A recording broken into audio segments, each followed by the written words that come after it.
ಕೊಡಗಿನ ಭಾಗದಲ್ಲೂ ಕೂಡ ಮಳೆಯ ಆರ್ಭಟ ಮುಂದುವರಿತಾ ಇದೆ. ಹಾಗಾದ್ರೆ ಅಲ್ಲಿನ ಪರಿಸ್ಥಿತಿ ಹೇಗಿದೆ ಡೀಟೇಲ್ಸ್ ನೋಡ್ತಾ ಹೋಗೋಣ. ಬ್ರಹ್ಮಗಿರಿ ತಪ್ಪಲಿನಲ್ಲಿ ಕಳೆದ 2 ದಿನಗಳಿಂದ ಭಾರೀ ಗಾಳಿ ಮಳೆಗೆ ಸಾಕ್ಷಿಯಾಗಲಾಗ್ತಾ ಇದೆ. ಭಾಗಮಂಡಲದ ತ್ರಿವೇಣಿ ಸಂಗಮದಲ್ಲೂ ಕೂಡ ನೀರಿನ ಮಟ್ಟ ಏರಿಕೆ ಆಗ್ತಾ ಇದೆ. ಭಾಗಮಂಡಲದ ನಾಪೋಕ್ಲು ರಸ್ತೆಯ ಮೇಲೇನೆ ನೀರು ಹರಿತಾ ಇದೆ. ಕಾವೇರಿ ನದಿ, ಜೀವನದಿ ಕಾವೇರಿ ಉಕ್ಕಿ ಹರಿತಾ ಇರೋದ್ರಿಂದ ಅದರ ನೇರ ಎಫೆಕ್ಟ್ ಆಗ್ತಾ ಇರೋದು ಆ ನದಿ ಪಾತ್ರದ ಪ್ರದೇಶಗಳಲ್ಲಿ. ನಾಪೋಕ್ಲು ಚೆಕ್ ಪೋಸ್ಟ್ ನಲ್ಲಿ ಕಂಡು ಬರ್ತಾ ಇರುವಂತಹ ದೃಶ್ಯಾವಳಿಗಳನ್ನ ನೋಡ್ತಾ ಇದ್ದೀರಾ.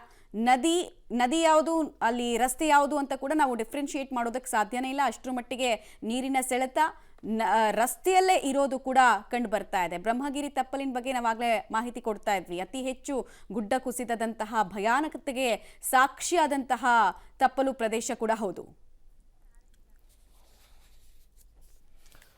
ಇನ್ನು ಕೊಡಗಿನಲ್ಲಿ ವರ್ಷಧಾರೆ ಜಾಸ್ತಿ ಆಗ್ತಾ ಇರೋದ್ರಿಂದ ಕಾವೇರಿ ಸೇರಿದಂತೆ ಎಲ್ಲ ನದಿಗಳು ಕೂಡ ಉಕ್ಕಿ ಹರಿತಾ ಇದೆ. ಕಾವೇರಿ ಮತ್ತು ಲಕ್ಷ್ಮಣ ತೀರ್ಥ ಪ್ರಮುಖವಾಗಿ ಆ ನದಿ ಕೂಡ ಭರ್ತಿ ಆಗಿದೆ. ಆಯಕಟ್ಟಿನ ಪ್ರದೇಶಗಳಲ್ಲಿ ಪ್ರವಾಹದ ಭೀತಿ ಜಾಸ್ತಿ ಆಗ್ತಾ ಇದೆ. ಯಾಕೆಂದರೆ ಹಾರಂಗಿಯಿಂದನೂ ಕೂಡ ಒಂದು 25,000 ಕ್ಯೂಸೆಕ್ ನೀರನ್ನು ಬಿಡ್ತಾ ಇದ್ದಾರೆ ಕೆ ಆರ್ ಎಸ್ಗೂ ಕೂಡ ಒಳಹರಿವು ಜಾಸ್ತಿ ಆಗ್ತಾ ಇದೆ. ಹಾಗಾಗಿ ಆ ನದಿ ಪಾತ್ರದ ಜನ ತುಂಬ ಎಚ್ಚರಿಕೆಯಿಂದ ಇರಬೇಕು. ಹಾರಂಗಿ ಜಲಾಶಯಕ್ಕಂತೂ ಭಾರಿ ಪ್ರಮಾಣದಲ್ಲಿ ನೀರು ಬರ್ತಾ ಇದೆ. ಈಗ ಹೇಳಿದ್ವಲ್ಲ, ಕೊಡಗಿನ ಬ್ರಹ್ಮಗಿರಿ ತಪ್ಪಲು, ಭಾಗಮಂಡಲ, ತ್ರಿವೇಣಿ ಸಂಗಮ ಅಲ್ಲೆಲ್ಲ ಮಳೆ ಆದ್ರೇ ಇಲ್ಲಿಗೆ ನೀರು ಬರೋದು. ಈಗಾಗಲೇ ಡ್ಯಾಮ್ನಿಂದ 20.18 ಸಾವಿರ ಕ್ಯೂಸೆಕ್ ನೀರನ್ನು ರಿಲೀಸ್ ಮಾಡಿದ್ದಾರೆ.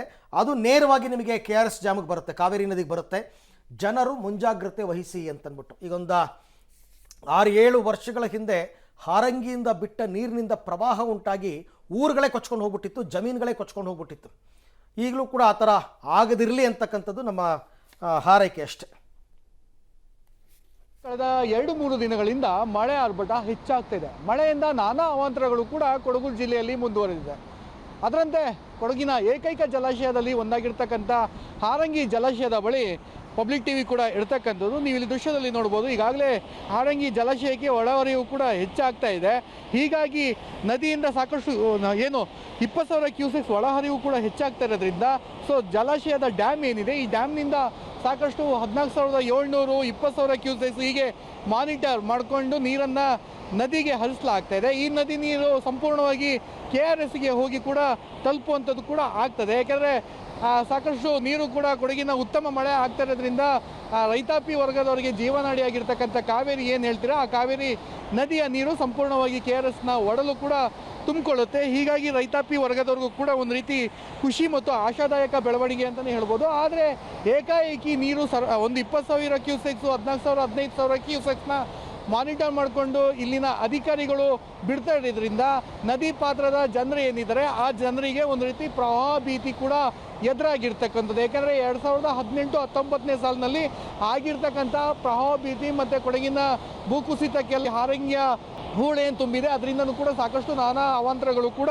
ಸೃಷ್ಟಿಯಾಗಿತ್ತು. ಸಾಕಷ್ಟು ನೀರು ಕೂಡ ಬರ್ತಾ ಇರೋದ್ರಿಂದ ಇದನ್ನು ಒಂದೇ ಕಡೆ 8.5 TMC ಸಂಗ್ರಹಣಾ ಸಾಮರ್ಥ್ಯ ಇರ್ತಕ್ಕಂಥದ್ದು.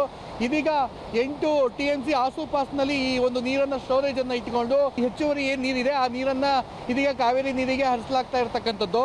ಆದರೆ ಈ ನೀರನ್ನು ಒಂದೇ ಸಲ ಬಿಟ್ಟರೆ ಕುಶನಗರದ ಅನೇಕ ಬಡಾವಣೆಗಳು ಕೂಡ ಮುಳುಗಡೆ ಆಗುವ ಸಾಧ್ಯತೆಗಳು ಕೂಡ ಇರೋದ್ರಿಂದ ಈಗಲೇ ಡ್ಯಾಮು ಸಂಪೂರ್ಣವಾಗಿ ಭರ್ತಿ ಆಗೋಕ್ಕಿಂತ ಮುಂಚೆನೇ ಇಲ್ಲಿನ ಅಧಿಕಾರಿಗಳು ಮಾನಿಟರ್ನ ಮಾಡಿಕೊಂಡು ಕಳೆದ ರಾತ್ರಿ ಕೂಡ 20,000 ಕ್ಯೂಸೆಕ್ಸ್ನ ಬಿಡ್ತಾಯಿದ್ರು, 10,000 ಕ್ಯೂಸೆಕ್ಸ್ನ ಬಿಡ್ತಾಯಿದ್ರು. ಹೀಗೆ ಏರುಪೇರು ಕೂಡ ಆಗ್ತಾ ಇದೆ. ಈ ಬ್ಯಾಲೆನ್ಸ್ನ ಮಾಡಿಕೊಂಡು ನೀರನ್ನು ನದಿ ನೀರಿಗೆ ಕೂಡ ಹರಿಸಲಾಗ್ತಾ ಇರ್ತಕ್ಕಂಥದ್ದು. ಆದರೂ ಕೂಡ ನೀರು ಏಕಾಏಕಿ ಸರಾಗವಾಗಿ ಕಾವೇರಿ ನದಿ ಒಡಲು ಕೂಡ ನದಿ ನೀರು ಏನು ಮಳೆ ಆಗ್ತಾ ಇರೋದ್ರಿಂದ ಕಾವೇರಿ ನದಿ ಕೂಡ ಮೈದುಂಬಿ ಹರಿತಾ ಇದ್ದಾಳೆ. ಈ ನೀರು ಕೂಡ ಕಾವೇರಿ ನದಿಗೆ ಹೋಗಿ ಸೇರ್ಕೊಳ್ಳೋದ್ರಿಂದ ಇನ್ನಷ್ಟು ನೀರು ಏರಿಕೆ ಕೂಡ ಆಗುವ ಸಾಧ್ಯತೆ ಇರೋದ್ರಿಂದ ಸುತ್ತಮುತ್ತ ಇರ್ತಕ್ಕಂಥ ನದಿ ಪಾತ್ರದ ಜನರಿಗೆ ಒಂದು ರೀತಿ ಪ್ರವಾಹದ ಆತಂಕ ಮತ್ತು ಬಡಾವಣೆಗಳಲ್ಲಿ ಎಲ್ಲಿ ಹಾರಂಗಿಯ ನೀರು ಮತ್ತೆ ನುಗ್ಗುತ್ತೋ ಅಥವಾ ಬಡಾವಣೆಗಳು ಎಲ್ಲಿ ಮುಳುಗಡೆ ಆಗುತ್ತೆ ಅನ್ನೋ ಆತಂಕ ಕೂಡ ಮನೆ ಮಾಡಿರ್ತಕ್ಕಂಥದ್ದು.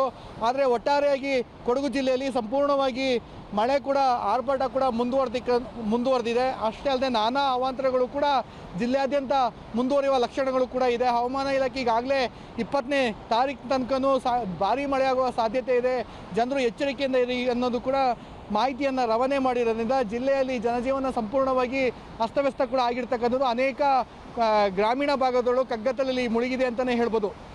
ಕ್ಯಾಮ್ರಾಮನ್ ಶಿವು ಜೊತೆ ಮಲ್ಲಿಕಾರ್ಜುನ್, ಪಬ್ಲಿಕ್ ಟಿವಿ, ಮಡಿಕೇರಿ.